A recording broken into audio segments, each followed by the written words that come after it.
MP దళితుడు నందిగం సురేష్ గారు అక్రమ కేసుల్లో అరెస్ట్ అయ్యి రేపు జనవరి 6, 7 దాదాపు 4 నెలలు అవుతుంది. ఇక్కడ ఏ కేసు తప్పుడు కేసులని ఎందుకు అంటున్నామంటే దాని మీద ఎక్కడ ఆధారాలు లేనివన్నీ తీసుకొచ్చేసి అప్పటికప్పుడు తయారు చేసిన వీటితో 3-4 ఏళ్ల క్రితం అన్ని బయటకు తీసి నిజంగా ఆ రోజు మేము అధికారంలో ఉన్నాం.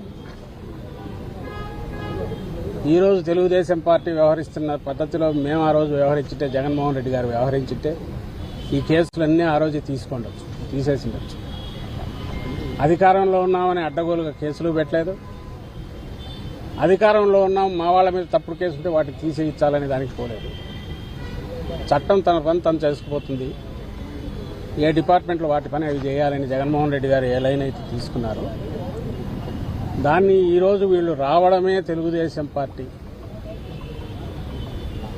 వీటన్నిటినీ తోడి లేని కేసులు కొత్తవి పెట్టడం, పాత వాటిలో ఉన్న వాటన్నిటిని ఇప్పుడు బయటకు తీసి మళ్ళీ ఫ్రెష్గా తయారు చేసి ఏమేమి ఏమరపాటుగా ఉన్నామంటే ఉన్నాము. ఎందుకంటే చట్టం తన పని చేసుకుపోతుందంటే న్యాయంగా ధర్మంగా ఉంటారని అనుకున్నాం. నువ్వు ఇలా తీసుకొచ్చేసి అక్రమంగా జైల్లో పడేస్తున్నావు. కోర్టు కేసుల్లోనూ న్యాయస్థానాల్లో ఉన్న వ్యవహారాల్లో ఉండే లొసుగులో వాటిని వాడుకొని సిస్టమ్ను మేనేజ్ చేసుకుంటూ ఆ ప్రతిపక్షంలో ఉన్న ఆ పార్టీ అలాగే వ్యవహరించింది. ఇక్కడి నుంచి సుప్రీంకోర్టు వరకు ఎక్కడికి పోయినా ఈరోజు అదే చేస్తుంది. అధికారంలోకి వచ్చాక మరింత దుందుడుగ్గా చేస్తుంది. దానికి నిదర్శనం ఈరోజు ఇప్పుడు సురేష్ ఇక్కడ ఈరోజు 4 నెలలు ఇక్కడ ఉండడం. అక్కడ లోపల కూడా ఎలా ట్రీట్ చేస్తున్నారని చూస్తే హృదయ విదారకంగా ఉంది. ఓ మాజీ ఎంపీ కనీసం ఇవ్వాల్సిన ఇది కూడా ఇవ్వట్లేదు. దాని మీద మేము ఎక్కువ అడిగితే మరింత కక్ష సాధింపుతో పోతున్నాం. నేరుగా ముఖ్యమంత్రి కొడుకు ఫోన్లు చేస్తాడు, ఏది ఎట్లా నడవాలనో ఇక్కడ డైరెక్షన్స్ ఇస్తాడు.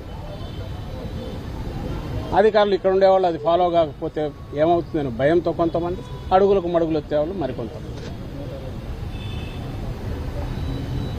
తాగడానికి వాటర్ బాటిల్ తెచ్చుకుంటామంటే కూడా అలౌ చేయట్లేదు. మినిమం ఫెసిలిటీస్ క్రియేట్ చేయట్లేదు. అలాగే 4 నెలలు భరిస్తూ వచ్చారు. మేము పార్టీ జగన్మోహన్ రెడ్డి గారితో సహా వీటన్నిటినీ మౌనంగానే భరిస్తున్నాం.